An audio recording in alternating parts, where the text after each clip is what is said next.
안녕하세요. 헤라TV입니다. 이제 날이 좀 많이 추워지고 있는 것 같아요. 갑자기 확 추워지더라고요. 오늘 아침에 롱패딩 입고서 많이 춥더라고요. 헤라TV 시청자 여러분들 감기 조심하시고.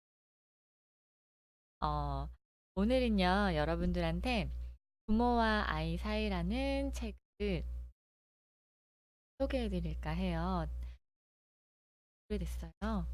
그래도 이제 아이들 키우는 엄마라서 사실 육아 관련된 서적은 많이 보거든요. 그리고 아이들을 학교에서도 가르치고 이제 온오프라인 상에서도 많이 가르쳤어서 그래서 육아 관련된 거 그리고 아이들 교육시키는 거에는 일반 일반 어머님들보다는 많이 관심을 두고 많이 공부하고 있는 좋은 내용들이 굉장히 많이 있어서 여러분들한테 다시금 꺼냈습니다. 음, 저는 아들을 둘 키우고 있어요. 지금 7살, 5살인데 작년까지는 너무 힘들었거든요. 어, 둘째 아이는 4살이어서 말이 안 되니까 일단 형한테 일단 가서 이제 뺏으려고 하고 그리고 첫째 같은 경우는 뺏기기 싫죠. 말이 안 통하고 가만히 있다가 그냥 자기 거 가지고 가니까는 엄청 싸웠었는데 올해 들어서는 그래도 작년까지에 비하면은 수월해졌어요. 그래서 왠지 조금 숨을 쉴 정도가 돼서 이렇게 제가 좋아하는 책을 이렇게 방송할 생각까지도 하게 됐고 이 전까지가 이렇게 앞으로도 더 그렇긴 하겠지만 이 전까지 굉장히 지금 육아하느라고 많이 지쳐 계시는 엄마들 굉장히 많으실 조금만 조금만 견디면 애들이 도 말을 통하고 자기가 씻고 벗고 밥 먹고 가방 챙길 줄 알고 그 정도가 되면은 그래도 덜 힘든 게 정신적인 거 말대꾸를 하기 시작하니까 그런 것들만 이제 조금 단련이 되면 그래도 조금씩 수월해지는 것 같긴 해요. 그래서 조금 힘내시라는 말씀을 드려요. 책의 내용 한번 알려드릴게요. 아침에 일어나서 아이의 하루를 비참하게 만들겠다고 작심하는 부모. 할 수 있으면 오늘 우리 아이를 야단치고 잔소리에 대고 피를 줘야지 하고 다짐하는 어머니나 아버지는 없다. 네, 그게 되질 않는데요. 왜 그럴까요? 그건 바로 부모들 대부분이 말이 가진 파괴적인 힘을 의식하지 못하기 때문이에요. 부모들은 옛날에 자기 부모들에게 들었던 말들을 자기도 모르게 자기 입으로 말하고 있대요. 부모들은 옛날에 자기 부모들에게 들었던 말들을 자기도 모르게 자기 입으로 말하고 있대요. 이거 너무 많이 공감되는 말이에요. 진짜 닮지 말라는 것만 닮잖아요. 저희 신랑이 정말 이건 닮기 싫었어 이랬는데도 닮은 것들이 있다 그러더라고요. 저도 마찬가지. 원래는 입에 담으려고 하지 않았던 말들을 자기도 좋아하지 않았던 어조로 말하고 있는 건 이런 의사소통의 비극은 상대를 배려하는 마음이 부족해서가 아니래요. 내가 쟤를 무시하니까, 내가 쟤를 배려하지 않으니까 그런 말을 하는 게 아니라 이해가 부족하기 때문에, 곧 지식이 부족하기 때문에 발생하는 경우가 많대요. 저는 이게 살짝 쇼킹했어요. 내가 지식이 부족해서? 아, 정말? 이렇게. 그럼 내가 무식하다는 거야. 이렇게 생각했거든요. 어, 지난 시간에 제가 화성난 금성녀를 찍었는데 거기에서도 남자와 여자가 서로 대화할 때 사랑만 가지고는 안 된다고 이야기했잖아요.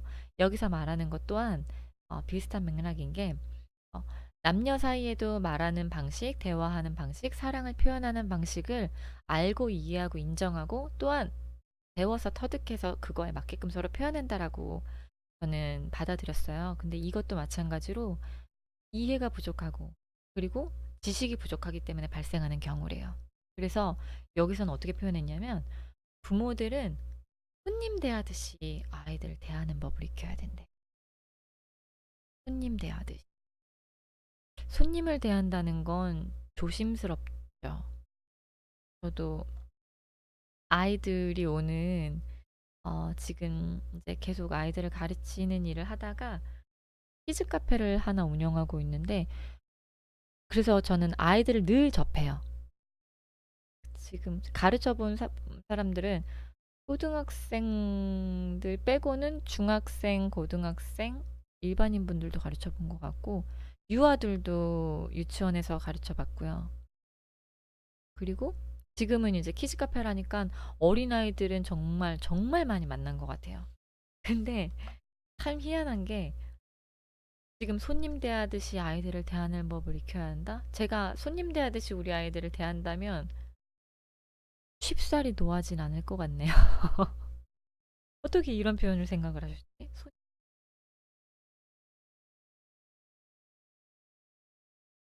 그 오은영 선생님 강의에서 그런 말을 했다고 하시더라고요. 아이들은 감정 쓰레기통이 아니라고.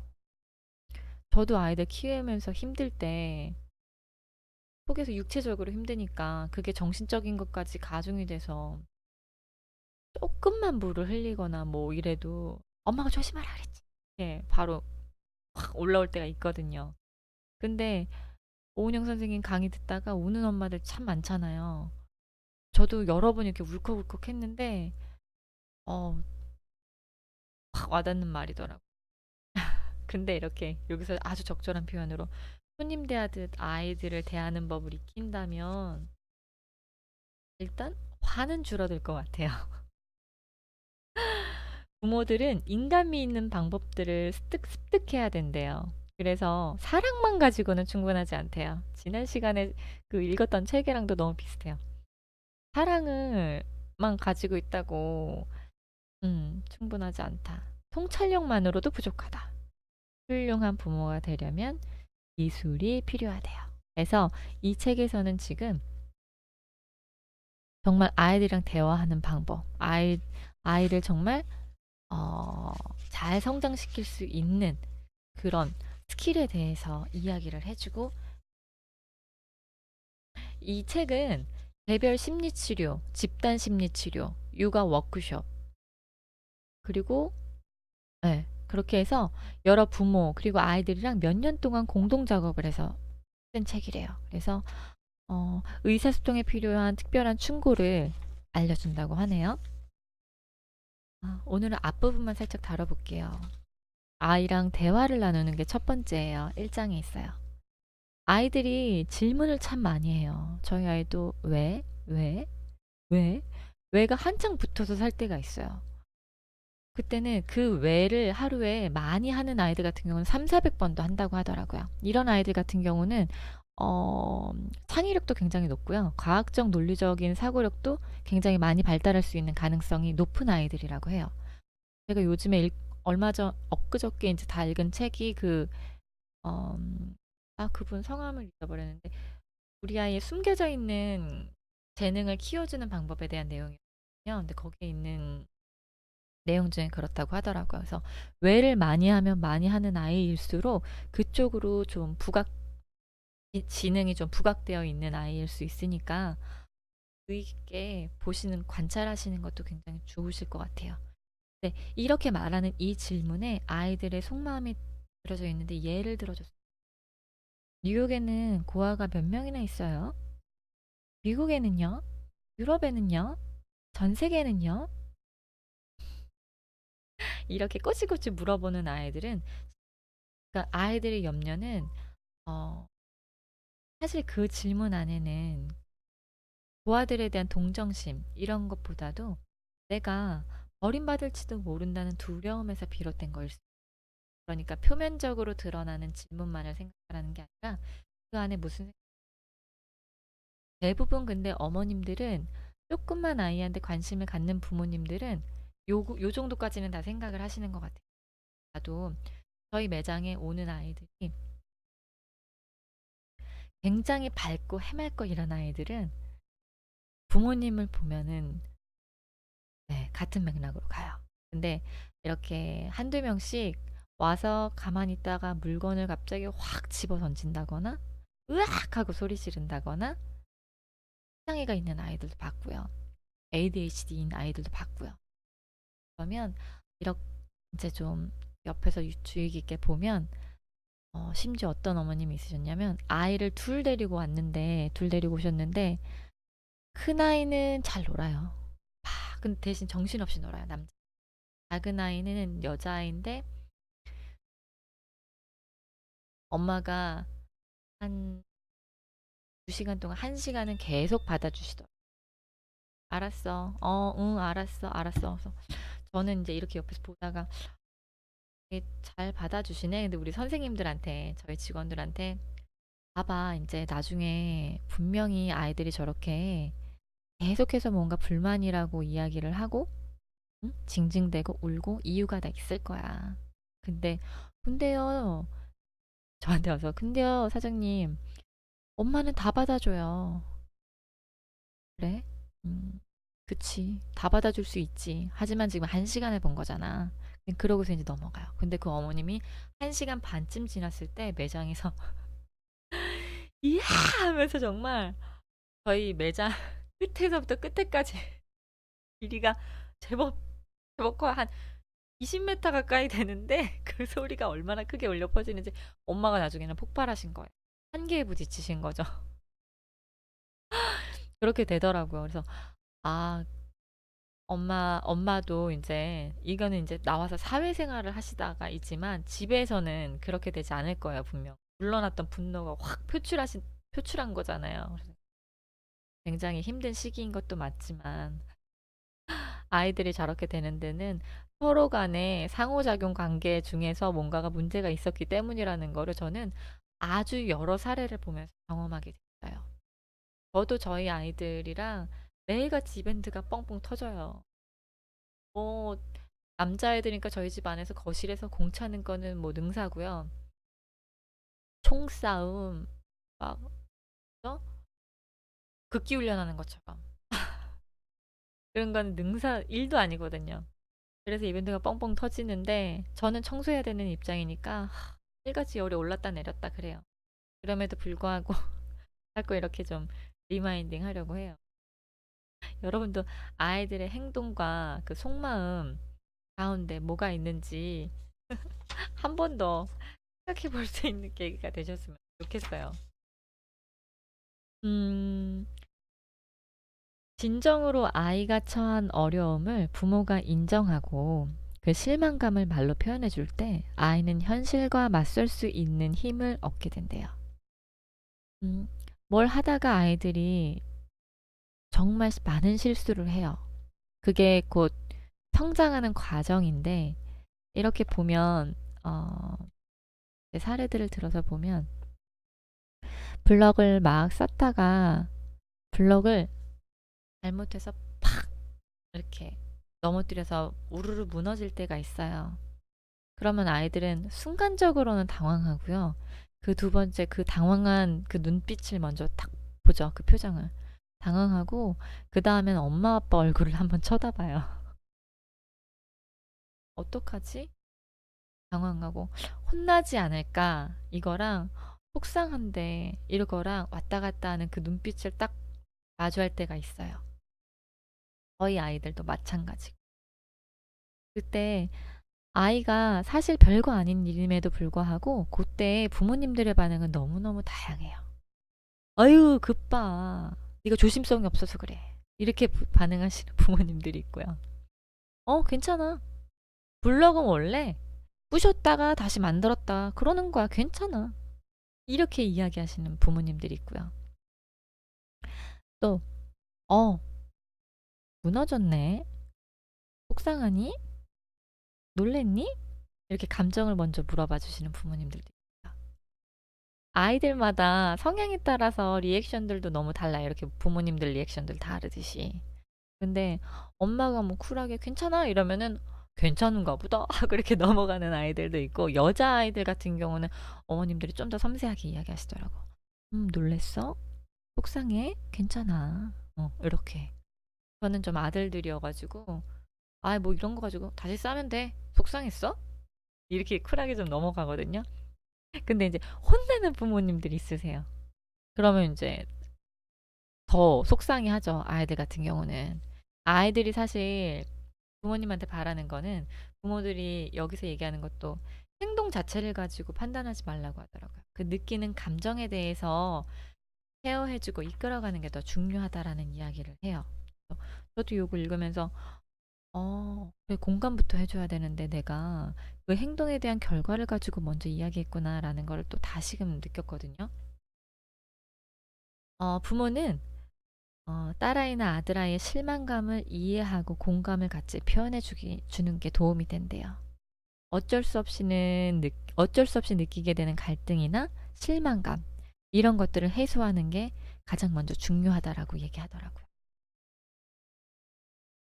푸르미 아버님이 구나구나 하라는 거 지난 시간에도 말씀드렸는데 다르지 않은 것 같아요. 아이들한테도 그랬구나, 속상해. 그러면 응 이러고서 저희들 또 막 뛰어가서 딴 거하고 놀아요. 아이들은 대부분 부모에게 설교나 일방적인 훈계를 듣기 싫어할 뿐더러 비난을 받는 것도 싫어해요. 아이들은 부모가 말을 너무 많이 한다고 생각한대요. 특히 엄마들은 왜 이렇게 잔소리가 많아요? 정말 많이 그렇게 얘기해요. 아, 우리 엄마 말이 너무 많아요. 안 그러실 것 같죠? 6살, 7살?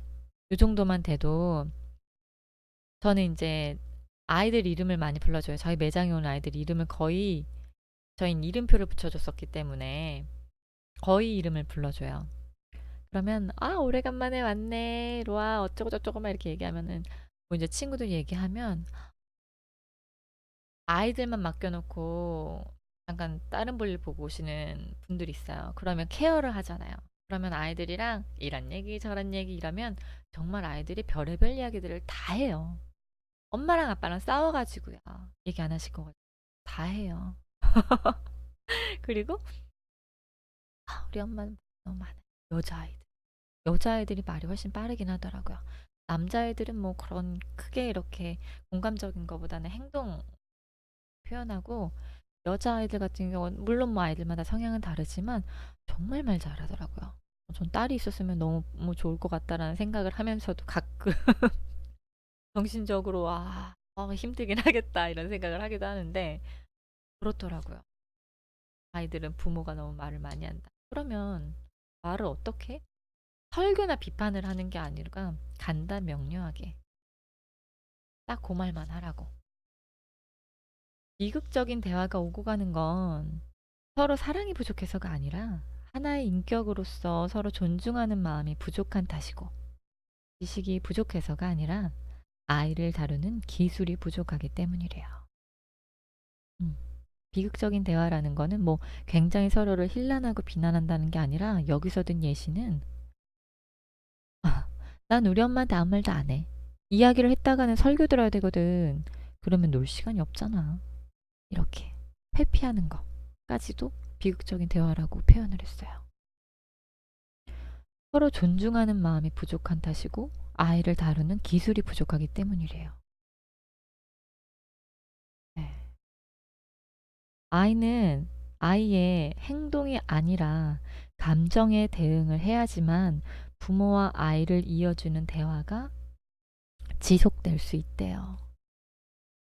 어른이 자존심을 가지고 있듯이 아이들이 가지고 있는 그 자존심도 존중해 줘야 되고 충고나 지시를 할 때는 부모는 미리 그 말을 충분히 이해하고 있어야지 된대요. 그 여자들 같은 경우는 말을 먼저 하고 생각을 정리한다라는 성향이 두드러진다라고 이야기를 했잖아요. 그래서 여자들은 엄마는 말이 많다라는 게 상통하는 것 같아요. 충고나 지시를 할 때는 명확하게 기준을 세워서. 그래서 저는 저희 아이들 같은 경우는 음, 몇 가지 안 되는 정말 안 되는 규칙들 몇 가지가 있고 그리고 이건 우리 집안의 약속이야. 대신 약속을 했으면 그거는 엄마가 너희한테 하듯 너희도 엄마한테 하듯 그건 칼같이 지켜야 해. 라는 거는 꼭 지켜요. 좀 힘든데 그래야지 언성을 높이지 않고 이야기할 수가 있게 되는 것 같아요. 점점 지금 7살, 5살이라서 활동량도 엄청 많고요. 굉장히 부산스럽고요. 사실 아들들이니까. 근데 제가 케어를 혼자서 두 아들을 해야지 될 때가 많잖아요. 이게 혈압이 올라가서 안 되겠더라고요. 그래서 이 충고나 지시는 이 정해진 기준이 있게, 그리고 많이 하지 않고, 제가 목소리가 어느 정도 높아져야 될 것 같으면 저는 카운트를 세요. 엄마가 지금 너한테 내 옷은 네 옷장에 갖다 걸으라는 말을 지금 3번 했어. 3번 했어. 이렇게 하고 그 다음에는 그냥 쳐다만 봐요. 이게 글쎄요. 저만의 그냥 방식이거든요. 여기서 언성을 높인다고 해서 할 걸 안 하고 안 할 걸 하고가 되면은 그 다음에 목소리가 높아지는 거, 그 다음 단계는 어머님들 대부분이 몽둥이더라고요. 뭐 아이는 꽃으로도 때리지 말라는데 사실 저는 그건 좀 힘들어요. 아들을 둘이나 혼자서 키워야 되는 입장에서는 저희 신랑이 물론 많이 도와주지만 힘들더라고요. 그래서 따끔하게 혼낼 때는 매를 들 때도 있는데, 정말 위험한 장난 하지 말아야 될 거, 이런 것들은 다시는 못하게 그럴 때도 있지만, 아무튼 그 전에서 웬만한 것들이 다 끝나고 내가 있는 그대로의 너를 여기서 말한 것처럼 존중하려고 하면 언성 높이기 전에 그냥 저는 카운트를 세는 편이에요. 여러분들도 분명 자녀분들을 다루는데 나름의 스킬이 있으실 거예요. 근데 그 정도 선은 안 넘어가시는 게 좋지 않을까 해요. 마치 승부를 가르는 장난처럼 그들이 느끼는 바를 조금만 내어 보이고, 나머지는 어른들이 추측하도록 남겨두래요. 이건 뭔 얘기냐면, 어떤 격한 감정에 사로잡혀 있을 때, 아이들이 막 격한 감정에 사로잡혀 있을 때 아이들은 어느 누구의 말도 들으려고 하지 않는데요. 달래도 안 되고 야단쳐도 안 되고 충고를 해도 통하지가 않아요. 이럴 때 있죠. 절대 안 통할 때. 아이들은 그 특정한 순간에 자기 마음속에 무슨 일이 일어나고 있는지, 자기 기분이 어떤지를 부모가 이해해 주길 바란대요. 이렇게 애들이 드러눕고 막 떼쓰고 악쓰고 이럴 때 일단 그래 알았어. 너가 지금 많이 마음이 힘들구나. 속이 상하는구나. 이렇게 하고 기다려야 되겠죠. 아이가 스스로 좀 누그러들 수 있을 때까지. 한 발 더 나아가서 자기 마음속에 일어나는 일을 이해해주고, 자기가 무엇을 경험하고 있는지는 드러나지 않게 해주기를 바란대요. 마치 승부를 가르는 장난처럼 그들이 느끼는 바를 조금만 내어 보이고 나머지는 어른들이 추측하도록 남겨두려는 거래요. 그래서 뭐 했기 때문에 야단 맞았어. 뭐 했기 때문에 이렇게 됐어. 이런 거 물어보시지 말래요. 그럴 필요 없대요. 그냥 너가 지금 감정이 이렇구나. 거기까지만. 우리는 다만 아이가 겪었을 아픔과 부끄러움, 그리고 복수심 같은 거에 대해서 이해하는 마음을 보여주기만 하면 된대요.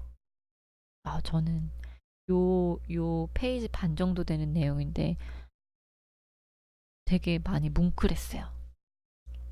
대부분 해결해주고 싶어 하잖아요. 엄마다 보니까. 관심을 더 가져줘야지 더 사랑을 표현하는 것 같아요. 하지만 아이들은 거기까지 알리고 싶어 하지 않는다라는 내용에, 그렇구나. 내가 너무 간섭하면 안 되겠다. 지금 마음이 너가 이렇구나. 엄마가 그런 너의 마음을 싸주고 보듬어줄. 엄마는 사실 비빌 수 있는 언니잖아요. 엄마라는 단어만 생각해도 눈물이 나는 건 그냥 큰 울타. 생각만 해도 따뜻함? 거기까지만 하면 된다. 설계나 훈계까지 가지. 더 막 적극적인 액션보다 이게 훨씬 더 중요하다라는, 이거 하나만 느껴도 저는 오늘 최고인 것 같아요. 시간이 너무 잘 가요. 24분이에요. 그래서 아이들과 대화 나눌 때는 그런 부분들이 중요하다는 거. 그리고 이제 마지막 하나예요. 아이들은 감정을 함께 나누는데 서툴대요. 그러므로 그들이 분노의 분출을 숨기기 위해 드러나는 두려움과 절망, 무력감의 소리를 듣는 법을 부모들이 알아두면 유익할 수 있대요.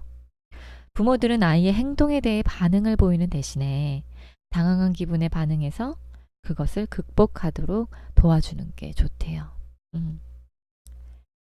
기분에 반응해서 그거를 극복하도록 도와주는 것이 좋다. 당황했어? 괜찮아. 우리 이거 같이 한번 치워보도록 할까? 괜찮아. 이렇게. 제대로 느낄 때에만 아이들은 명확하게 행동하고 제대로 행동할 수 있대요. 다시 말하면 제대로 느낄 때에만 집중하고 주의를 기울이고 귀담아 들을 수 있대요. 중요한 건 같이 액팅해 주는 거라기보다 같이 느낄 때, 제대로 느끼게 할 수 있을 때 공감해 주는 거. 그게 가장 중요하다라는 거를 이야기하는 것 같아요. 오늘 아이와 대화하는 방법에 대한 이야기를 해봤어요.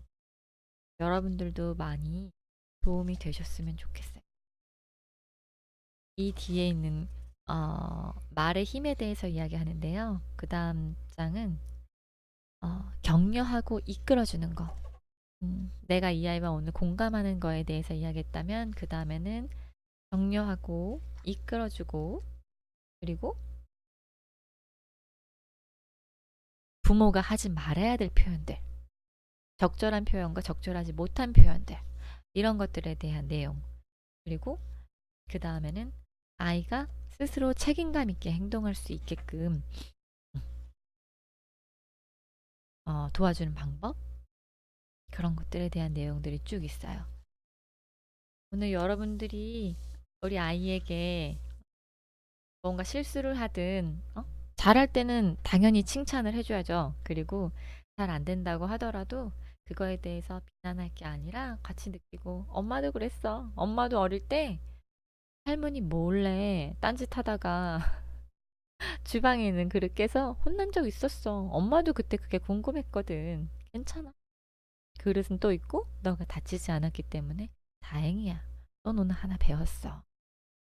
이렇게 같이 느낄 수 있는 그런 멋진 엄마가 되기를 바랍니다. 오늘도 좋은 하루 되시고요. 다음 시간에 부모와 아이 사이 2편 가지고 올게요. 행복한 하루 되세요. 좋아요, 구독, 알림 버튼 꼭꼭 눌러주시고 그럼 안녕.